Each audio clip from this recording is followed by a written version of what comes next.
I found a bunch of old cassettes recently, and in that collection, I found a mysterious looking one that said something like Jake and Nick's album or something like that. And I looked at it and I thought, I wonder if this is a mixtape or if this is some original music that I've completely forgotten about. What ended up being on the tape surprised, delighted, and terrified me. It is a collection of raw blues riffs and reckless child noises, I think is the best to put it. There's a lot of blues riffs and fart sounds. That's what it is. That's what's on the tape. And the most shocking part about it is how it's structured very earnestly as an entire album. And the funniest part is that it's both sides of a cassette. So this isn't a short piece. And there aren't like gaps where it's just us laughing as if we recorded it live. This was painstakingly produced. I have no memory of this whatsoever. But it's like me playing like a Hendrix riff or something and then just like screaming at the top of my lungs and then playing like a blues shuffle and then just some random rock noises and then more fart sounds. And it's kind of brilliant. It made me think I'm not positive I've ever made anything as genuine as this since. It's unique. It's oddly listenable, maybe just to me. I did show it to a few friends who thought it was at least curious and an interesting artifact. But it goes to show you, tape is interesting. If that was just on an old device of some sort, an old phone or a laptop or something, it would be gone. And the fact that we could operate the machine, because it was just a cassette recorder, goes to show you too that like we weren't getting lost trying to make beats and everything. It was just recorded tape. And we saw that as this linear thing where you're just going to lay something down. That's the cool thing about tape. That's what we're talking about today on Earth Tones, episode 21, The Giant Reel of Tape in the Sky.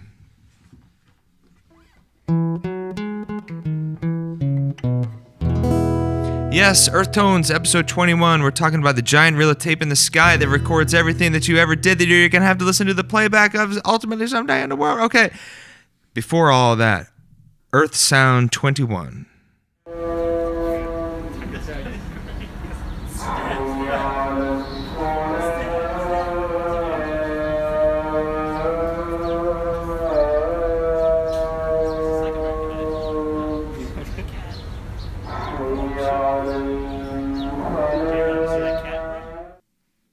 That was submitted by my friend Jared Pasek. Thank you, Jared, for sending that in. That is a market in Dubai, recorded in May of 2016. And I believe that's a call to prayer. It's a horn being played to announce the call to prayer in Dubai. Jared was working. He was working out at sea and was working on various types of things that maybe I shouldn't even talk about. Maybe they're top secret. Who knows? Jared, thank you for sending that in. That's a beautiful sound from our beautiful Earth. Now for a bit of old news. John Coltrane. John Coltrane enlists in the Navy. This is a biography of John Coltrane called John Coltrane, His Life in Music by Lewis Porter. It's a really great biography, and I'm going to read a little bit of it here. With World War II raging, the draft was a concern to every 18-year-old.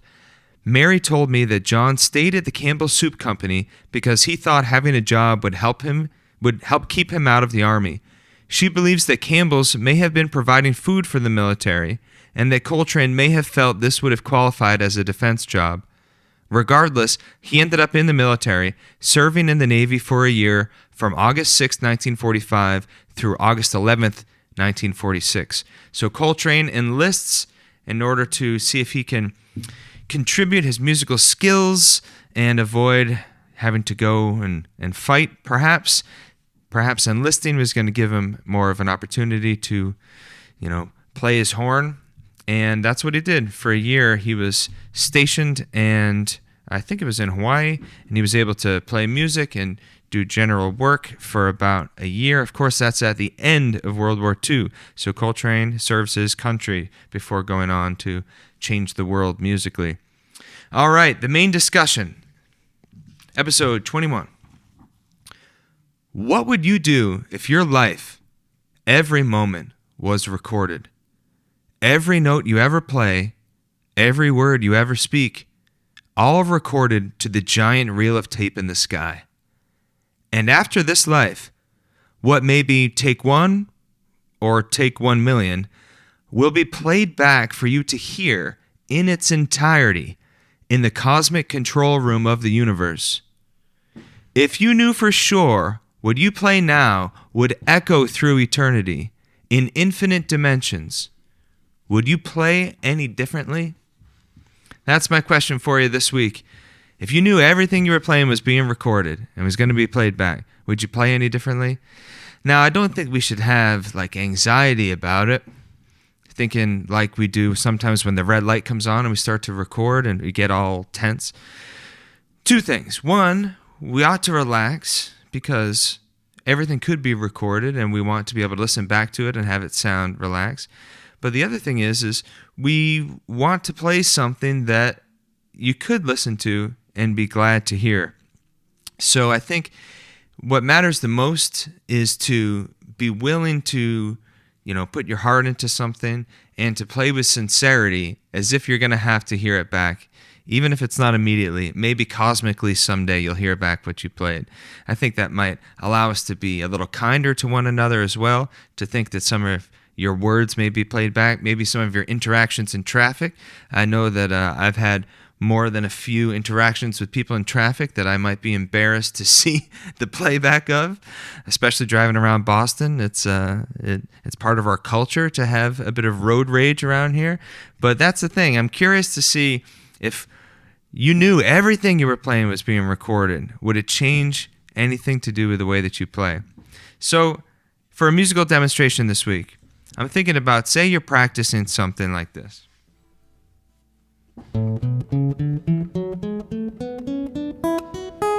That's a major scale in 2 octaves. Can you play with musicality?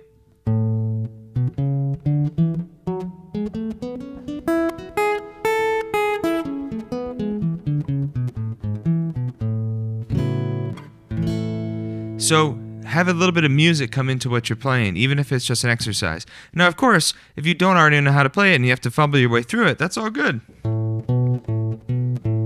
You're just adding 1 note at a time, you're figuring out, and you say, oh, I got the wrong ones.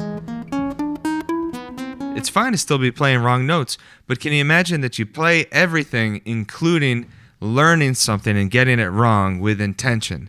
That's really what I'm curious about your take on. Can you play with intention even while you're playing something that you don't know how it goes?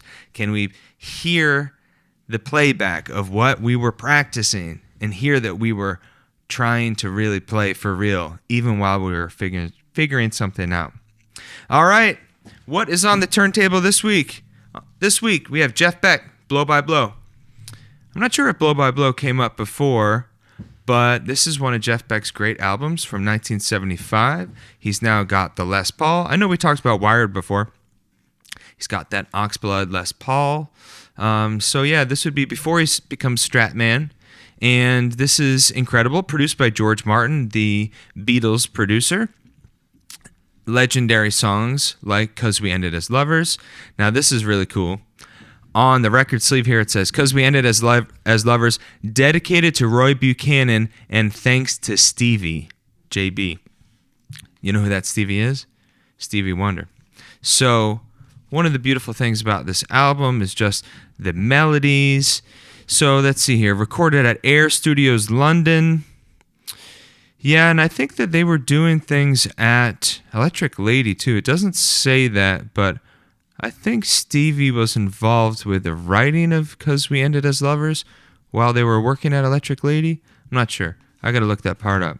But yeah, classic. I like thinking about how these albums relate to others from the decade. Like, I'm always amazed that Dark Side of the Moon comes from 1973, because to me, I would have thought that you had to have all these types of like progressive records come first. Like I would have thought Jeff Beck and Blow by Blow and all those things happened before Dark Side of the Moon, because Dark Side of the Moon seems to me like this penultimate 70s like accomplishment of music. But it's on the first half of the decade, and you can imagine its influence because it was on the charts, on the Billboard album sales. It was on the charts for 14 years. That's Dark Side of the Moon, not Blow by Blow, which I'm sure was on the charts for a little while. Okay, something that helped me this week, the idea of thinking about all that stuff you're busy with or you're stressed about being activity instead of like stuff to do. If you're very active instead of you're very busy, to me, that's a little bit more of a positive term. I had to think about getting ready to travel. I had to think about, preparing to be on the road, and do I have all my cables, and do I have everything prepared, and my music and the iPad, is it all in the correct order? Do I have that pedal changing thing? I've got this session today. I've got blah, blah, blah, blah, blah. And I was thinking, if I think about being busy or having a lot of things to do, then to me, I equate that with like stress and overwhelm. But if I think about being active, that sounds almost like exercise, like, oh, I'm very active. I have an active lifestyle. So I'm not sure if that would make any difference for you, but I'm trying on that idea of activity instead of busyness or stress.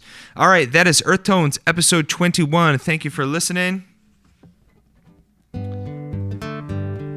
I'm Jake Pardee, your host. This is a little taste of that song, Train Track, which will either already be out for you to listen to or be out soon by the time you hear this, depending if I put it out immediately.